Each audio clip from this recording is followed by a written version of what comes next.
worried about wealth inequality in this country? Well, no, you make your money. There's no wealth inequality. You either work and earn money, or you don't work and you don't earn money. What's unequal about that? There's no wealth inequality in this country? It's just about working and not working? Work off and you make money. The harder you work, the more luck you have. This MAGA man is the poster child of right-wing propaganda and the embodiment of everything the ruling class wants to see from the American public.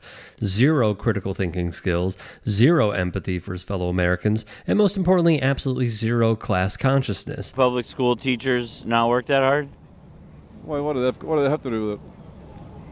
Well, I'm asking if public school teachers do public school teachers work hard? Absolutely, they do. Yeah. They make very little money. That's their problem. There you have it, shifting the blame for public school teachers for being criminally underpaid and overworked onto the teachers themselves, instead of the system that devalues their worth in society and demonizes the profession, while permitting and encouraging them to be exploited, is textbook right-wing politics and protects the interests and power of the ultra-wealthy ruling class as well as the politicians on their payrolls. We've been hearing that Donald Trump is for the people. Do you agree? Yes, I do. And I really believe he can and does hear the American people. And I think he really does have a heart for America. Why do you think he keeps appointing all these billionaires, people that are famously out of touch with regular people?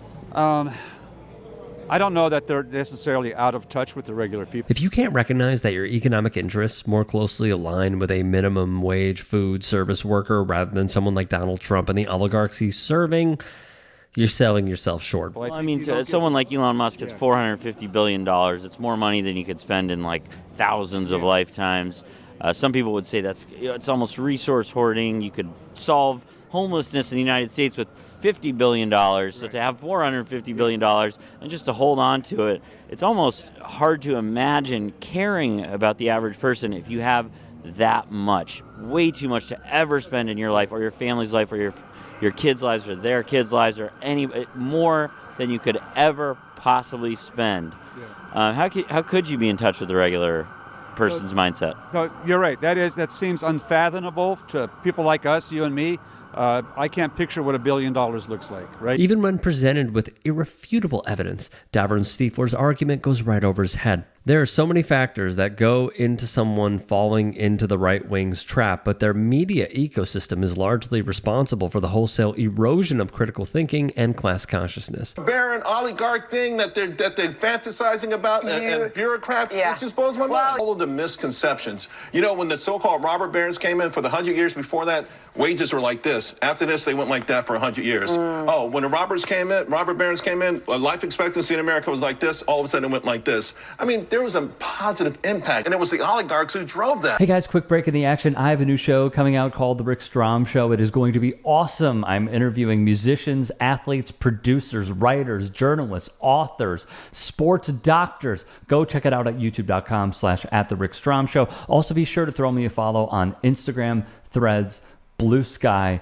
It can all be found in the description box below. Thank you. Focus on staying the preeminent nation in the world, not this sort of sicking all these IRS agents on small businesses, because essentially that's what it was. And that the way it was sold to the American public is somehow they're going to make the rich, who are already paying far more than their so-called fair share, pay even more, was always preposterous. Let's just call this what it is. Manufacturing consent for and justifying billionaires feeling entitled to the wealth our labor produces. In our administration, we have a tremendous amount of billionaires who are successful businessmen, and I could name them all, but we know who they are, who have taken a leave, sold their companies, walked away from their lives to sacrifice to help America be great again. There are many.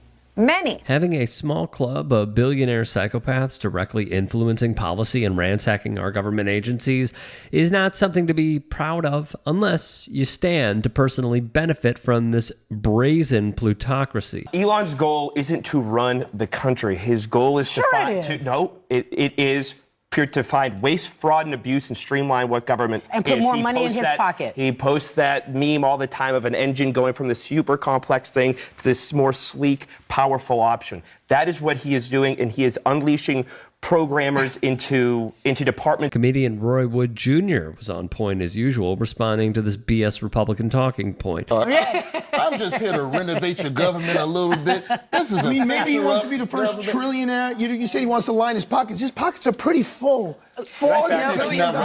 But when have you ever met a rich person who says, I don't want any more money. I don't need any Jeffrey more money. Tubin. Right. He's 100% right. No one should be naive enough to think the world's richest man is legitimately motivated to improve the lives of average Americans when acquiring the immoral amount of wealth he already has is predicated on inhumane levels of exploitation and suffering. And I thought, it was an intentional bit of symbolism. It wasn't like a mistake. It wasn't like they were like, oh, where do we seat these guys? Oh, I'll just give them the front row. They were saying something there. Both the people attending, Bezos et al., and Trump and his crew. As an American, I feel anger, but I also feel a kind of cold sense of clarity.